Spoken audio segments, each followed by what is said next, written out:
belajar filsafat, belajar tasawuf, dosen liberal, semuanya ini tentu menyelisihi akidah para sahabat. Iya, pelajaran-pelajaran yang tersebut adalah tidak bermanfaat sama sekali. Filsafat bukan dari Islam, tapi orang masukkan ke dalam Islam.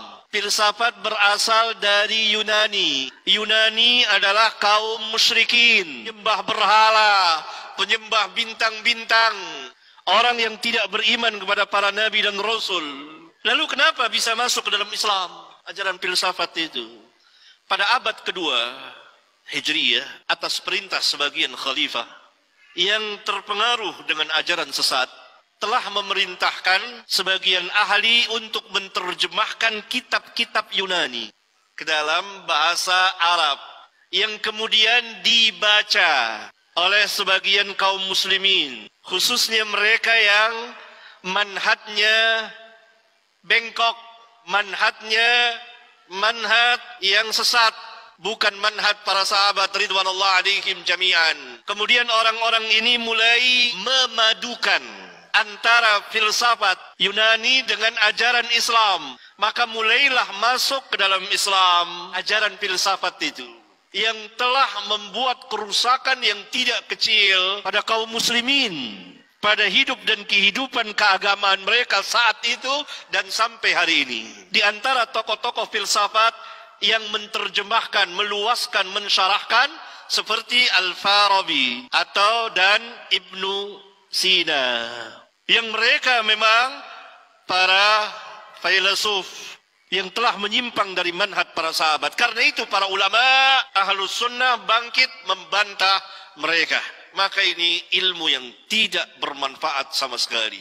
Demikian juga tasawuf yang berasal pertama dari orang-orang zindiq, munafik, yang memasukkan sesuatu ajaran ke dalam Islam berupa nyanyian-nyanyian zikir. Jadi zikir itu dibuat sebagai nyanyian. Berzikir sambil bernyanyi, bernyanyi sambil berzikir. Ini pertama kali dimasukkan oleh orang-orang munafik ke dalam Islam pada abad kedua Hijriyah, dan telah diketahui oleh salah seorang imam besar yang sangat jeli dan cermat dalam meneliti ajaran-ajaran sesat, yaitu Al-Imam Asy-Syafi'i rahmatullahi alaih. Maka ketika beliau akan meninggalkan Baghdad, beliau mengatakan bahwa ini ada satu ajaran ini, yakni berzikir sambil bernyanyi, yang tidak pernah dikenal oleh Islam. Berzikir harus dengan khusyuk, bukan dengan nyanyian. Ini dituduh oleh Al-Imam Asy-Syafi'i. Setelah beliau berangkat ke Baghdad, maka murid-muridnya dan sahabat-sahabatnya meneliti dan memeriksa, ternyata ada sekelompok orang yang melakukan zikir-zikir ritual dalam Islam sambil bernyanyi, bernari-nari. Ini yang dikatakan zindiq oleh Islam. Kemudian berkembang lagi ajaran tasawuf dari orang-orang yang melampaui batas. Sebagian kaum muslimin melampaui batas dalam beribadah dan masuk ke dalam bid'ah. Adapun liberal, ini bukan dari Islam. Islam liberal adalah ajaran yang telah tua usianya, yang pernah dibawa oleh orang-orang di luar Islam untuk merusak Islam dari dalam, yang tujuannya adalah membatalkan syariat.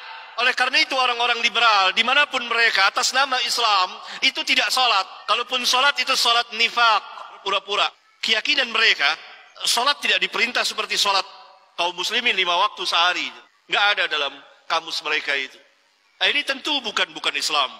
Oleh karena itu diperlukan perbaikan manhaj di tengah masyarakat kaum muslimin.